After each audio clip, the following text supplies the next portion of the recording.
Have Mario and Zelda finally transitioned to the world of VR? It looks like they have, for the better, for the worse. Hot take!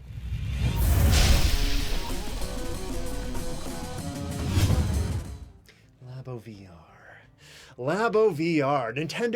Nintendo loves their LABO, don't they? Yeah, they really do. So LABO VR is releasing April 12th, and there's going to be a couple of kits, and we've seen, I'm not going to dive into all the details here. You're going to have the goggles. You're going to be able to look into a bird's intestines. There's the Toy-Con elephant that allows you to draw. Why are you making faces, Shane? Doesn't this all sound great? Great. Okay, anyway, LABO VR is a thing, and we did hear rumors that Nintendo was dabbling with its other franchises with VR. I didn't think that we'd be seeing anything so soon for their other franchises, but now we've heard of two tiny little Nintendo IP that are coming to LABO VR April 25th via a free update. Yeah, so here's what's happening, folks. You're going to be able to play a miniaturized little tinier version of Super Mario Odyssey. And we're getting, I guess it's 3 little mini experiences? Yes. That's what they said? 3 mini missions in which you're going to collect coins and collect, looks like musical notes. Yes. Yeah. Now, this seems to be specifically tailored to people in VR. This doesn't seem to be something that they're just letting you experience the whole game. However, the other thing we're talking about is nuts. It's Breath of the Wild completely in VR. The entire experience. Okay, well, we're assuming it's the entire experience because that's kind of what they showed off. It's very difficult for Nintendo to show off a VR because it's one of those things. Like when they're showing off the 3DS, they're like, "Trust us, it works." Yeah. It was basically they were showing off Breath of the Wild, and they went into the options, and they're like, "Hey, boop, now VR mode's on." Yeah. So one of the things we saw too was in their little commercial Yep. at the very bottom they were talking about you can use your save state, your already existing save states, and just play. You don't have to make a new one. So that tells me that no matter where you are in the game, you'll be able to use this.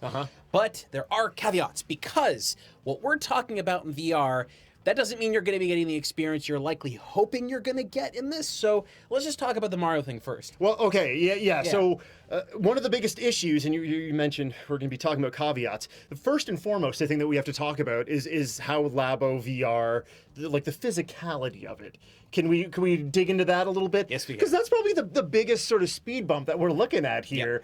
LABO VR doesn't have a strap. Yes. In all the VR experiences that we've had on PC or on the PlayStation 4, we've had something that holds things onto your head. Except for Google Cardboard and Samsung VR and some things like that, which is kind of what we're looking at here. Yeah. So Yeah. with the Mario Odyssey thing, we saw in the video preview, they showed that the camera was kind of fixed in one position and you were looking left and right, and Mario was running around in that area. It's the experiences, it looks like the same experiences you'd have in VR, like Moss, the title Moss, or like Lucky's Tale. So are you telling me that Nintendo is copying other people when it comes to VR? How dare you?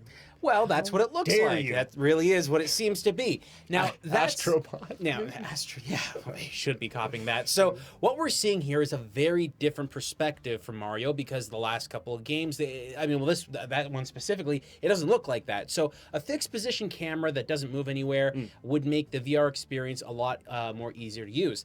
The next thing is with Breath of the Wild. It looks like it's just the full game, but you're now looking through goggles. Right. So, okay. Again, the physicality of this has me really scratching my noggin. At first I was like, this could be interesting if there is some sort of a strap. And then maybe, I don't think it's going to be great, but maybe there's a way that we could work around things. The Verge had reached out to Nintendo specifically to ask them, like, well, okay, like, it kind of looks like you're just shoving the Toy-Con goggles VR thing up against your face, holding with the Joy-Con Switch like that, and then like is that it? And then Nintendo responded, and they basically just said, "Yup." And okay, imagine this, right? Okay, I still haven't played through Breath of the Wild. I want to play through Breath of the Wild. Sure. I have pretty strong VR legs, so I feel like I could jump into a VR experience pretty quickly. This, like, oh man, strong VR arms. Well, yeah, exactly, right? You gotta have this thing up against your face the whole time if you want to play it in VR. Which, I mean, like, I guess, what's Nintendo saying? They're like, oh, whatever, it's just a fun little thing that you dabble with. It was a fun little thing that you dabble with when you didn't have Mario and you didn't have what looks like all of Breath of the Wild, a very huge game running in VR. What I'm seeing here is that they're making a very easy to understand, easy to consume experience that takes little to no effort from Nintendo to make exist, Yes. right? So I don't believe that. Look. This is just a test. It's an example. It's a concept of LABO technology going into a much more interesting area, in my opinion. This doesn't mean that this is going to be something that people are going to necessarily love. It's going to be a fun little thing to play, and that's it. I don't think Nintendo is treating VR seriously. This is clearly an indicator that they're trying to make something that's just a little bite-sized, enjoyable thing. Now, let's be fair. A lot of the VR experiences that exist right now from Sony and many other companies, they're making tons of bite-sized micro experiences.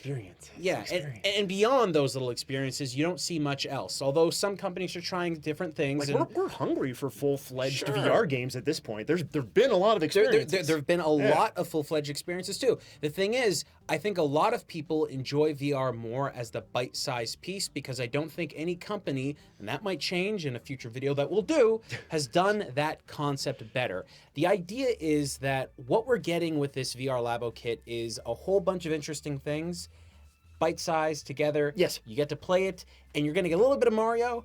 And if you were like, okay, you know what, I want the full experience, then you're going to get Zelda. But Zelda's going to probably be played the way you normally play it, so third-person perspective. Yes. You're probably looking at around 30 frames per second or so, which is what the game typically runs at, if not a little bit lower than that in portable mode. So that's not going to look great on VR, folks, but it's there. Like, it doesn't rob what the original game is. This is just for people that want to try that out. I get what you mean, where this is like a little baby footstep into like what VR could be for the Switch. But to me, like, okay, the Super Mario Odyssey thing, perfect. That is a 3-mission little nugget thing. Stepping into the Breath of the Wild thing, like, I don't know. That seems like too big of a leap right now. I was hoping that the LABO VR kit would just be, that alone would be like the dabble showcase. A little bit of Mario Odyssey, okay, that's fine. Like, have like a Link's crossbow training style of game where it's like, no, okay, Zelda, but the Legend of Zelda's there. That would require them to spend time and money I know. making something like that. And but this kit they is. spent time and money doing the Mario Odyssey thing, which is new assets, or at least new structured levels, which they could have done with Breath of the Wild as well. I'm really not against what they've shown off so far. Yeah. It's not like, okay, it's wild, I want to try it.